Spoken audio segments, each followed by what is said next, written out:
O Reinaldo Azevedo postando e dizendo: ai, ai, Fux condena Braga Neto por abolição de Estado de Direito, mas não Bolsonaro. O general agiria à revelia do chefe. Sabe de quem é a tese de que os militares teriam traído Bolsonaro com golpismo? De Cunha Bueno, um dos advogados de Bolsonaro. Exatamente. Olha aí o Reinaldo Azevedo lembrando então que o Fux está indo na tese de um dos advogados do Bolsonaro, ou seja, soltaram a mão do capitão, mas tem gente pegando a mão do capitão de volta, e por incrível que pareça, quem está pegando a mão do capitão é um ministro da Suprema Corte. O que passa por essa postagem do Reinaldo Azevedo, que é uma coisa que eu pensei a tarde toda, é que ao invés de recorrer à assessoria tribunal, a assessoria o ministro Fux teria recorrido à assessoria dos advogados de Bolsonaro para fazer esse voto. A, é tal o descolamento de todas as atitudes e tudo que o ministro Fux fez na vida dele com esse voto, que parece que ele estava lendo pela primeira vez a matéria sem saber exatamente o que estava escrito. Pela entonação, pela coisa. Essa postagem do Reinaldo Azevedo mata a charada. A peça foi feita fora das instâncias do tribunal, por pessoas estranhas ao tribunal, estranhas à assessoria do tribunal. Então, essa foi a grande. Porque hoje, logo de manhã, os advogados do Bolsonaro e tal já disseram: vamos aguardar o voto, vamos aguardar o voto. Então, mais uma coisa gravíssima, que o voto teria sido feito fora das instâncias do tribunal. E isso aí vai tardar, mas vai aparecer, vai aparecer.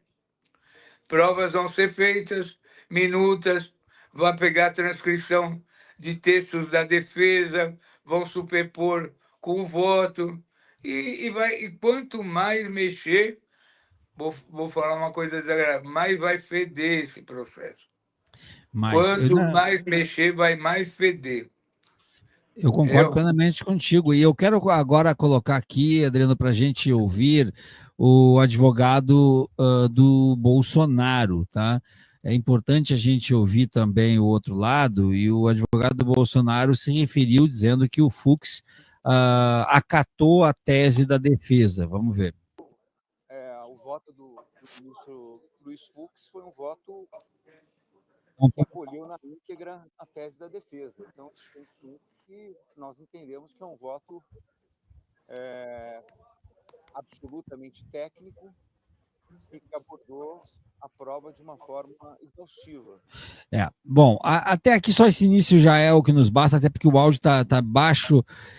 Ele fala então que o ministro Fux acatou na íntegra a tese da defesa e que por isso eles consideram um voto técnico. É óbvio, é o papel do advogado, e o advogado está cumprindo o papel dele dentro de um Estado democrático de direito, né, com amplo direito à defesa. Ele traz, então, a sua opinião de que o Fux acatou na íntegra a tese da defesa. Realmente a gente está vivendo uma noite, um dia e noite de 10 de setembro que poderia ser esquecido por toda a nossa história, não precisaria ser registrado esse dia. É um dia extremamente triste para o judiciário brasileiro, porque alguma pessoa vai dizer assim, mas é triste por quê? Porque é um voto divergente? Não, um voto divergente não teria problema nenhum, é do jogo e é da democracia. Um voto divergente, poderia o seu Fux lá fazer toda a sua defesa e, na sua defesa, divergir dos demais ministros, absolver, inclusive. Não da forma que fez. Da forma que fez, nós não estamos falando apenas de uma divergência. Da forma que fez, nós estamos falando de um desrespeito, inclusive, com a própria casa, com a própria instituição, porque a forma com que fez, e nós acompanhamos boa parte, eu acompanhei 90%, parei de acompanhar agora à noite, inclusive, da forma que fez, ele simplesmente está, parece que, debochando do Gonê, do Alexandre de Moraes e do Flávio Dino. Tá assim, perdão a expressão, cagando e andando. Não me veio outra expressão nesse momento. Então, é realmente um capítulo negativo, porque é um capítulo que, antes de mais nada e, sobretudo, dá armas para a extrema-direita. Poderia simplesmente dizer: eu absolvo porque entendo que as provas são insuficientes. Absolvo por falta de prova. Beleza. Mas como ele fez, ele deu armas para a direita, porque ele não só, e aqui já vou passar a palavra para o Adriano, não só ele acatou a tese da defesa, não foi só isso, ele acatou a narrativa bolsonarista que vem sendo dita nas redes há muitos meses. Parece que ele pegou a narrativa da extrema-direita e colocou no seu voto. Ele foi um representante do discurso bolsonarista dos últimos meses, colocando esse discurso no seu voto. É vexatório, perigoso sim, mas vexatório e entristecedor na história da divisão de poderes deste país. 21 horas e 56 minutos, eu devolvo a palavra para o Adriano para comentar também essa questão dele ter acatado a defesa ou ter reproduzido o que a direita está falando. Quero te ouvir um pouco mais, Adriano. Não, como esse é um julgamento que tem um acompanhamento da mídia internacional, de governos, de políticos, o que acontece? Para essa mídia controlada pelo Trump, essa coisa toda, está tudo harmônico, está tudo dentro. Imagina, o ministro não vai sofrer sanções, parabéns, não sei o quê. Agora, o mundo inteiro está assistindo esse julgamento.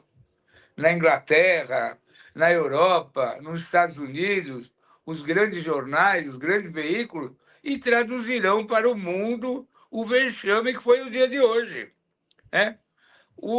A Suprema Corte do Brasil, que estava sendo reconhecida como uma instituição confiável, de repente tem um voto produzido contra o processo a favor de Bolsonaro. Quer dizer, é como se o advogado de defesa do Bolsonaro tivesse assumido publicamente o voto, e o voto teria sido lido pelo ministro. É isso que o mundo vai contar. É isso. É isso. Porque as pessoas não têm a dimensão do processo histórico. Esse é o grande problema. Acham que é só aquela circunstância técnica do contraditório, não sei o quê. Isso aí vai ter uma repercussão mundial. Mundial. Que o ministro incorporou as teses e absolveu, porque qual é a manchete do Mundo amanhã? Um ministro do Supremo Tribunal Federal Brasileiro pede absolvição do Bolsonaro, o chefe da organização, e culpa os subordinados, que ele destruiu a vida.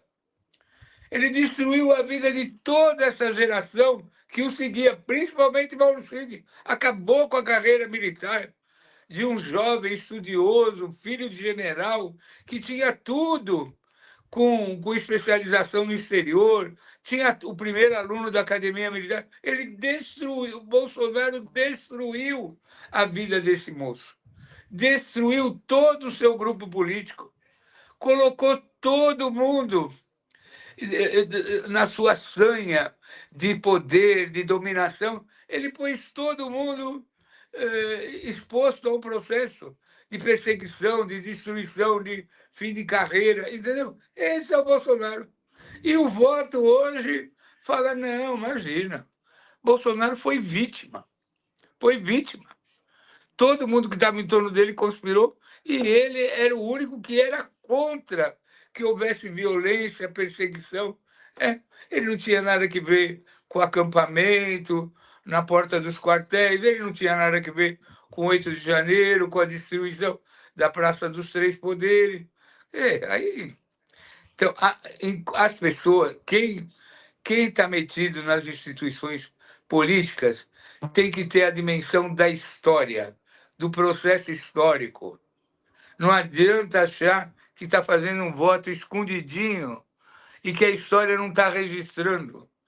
Quem não tem noção que é um personagem da história, que está atuando na história, não deve ocupar postos públicos, cargos públicos. Porque conforme a posição na foto, é um desastre do ponto de vista histórico. Vai demorar 50, 60 anos as pessoas estudando esse voto, os vestibulares nas faculdades, os cursos de direito. Isso vai ser incorporado à história do Brasil como uma das maiores vergonhas que o Poder Judiciário, a peça que o Poder Judiciário brasileiro produziu. O senhor, como historiador, como professor de história, sabe o que é a história. A história. A história, ninguém rasga a história. Pode esconder, tumultuar, mas a história está aí. E ela vai ser contada de geração em geração. E esse voto é eterno. Essa postura é eterna, não tem como disfarçar. Uma das provas que ela é eterna é isso que eu vou colocar aqui na tela para vocês, um print da agência Reuters, ou seja, já é notícia no mundo. Brazilian Justice votes to annul Bolsonaro case breaking with peers. Desculpe meu inglês, mas juiz brasileiro vota para anular caso Bolsonaro rompendo com os colegas. Tá? Então tá aí a manchete. Juiz brasileiro vota para anular o processo de Bolsonaro, rompendo com os colegas. É a capa da agência Reuters.